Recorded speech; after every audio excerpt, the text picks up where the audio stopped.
Senior మన senior ఎదురుకు రండి.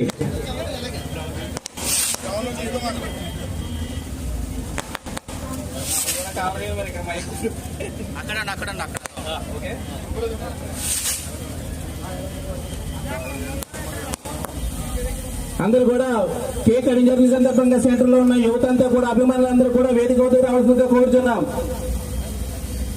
అభిమానులందరూ కూడా వేదిక వద్దకు రావాల్సిందిగా కోరుచున్నాం.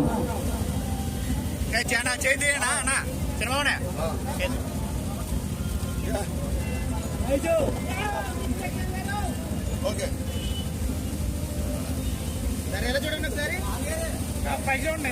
వచ్చేవారండి.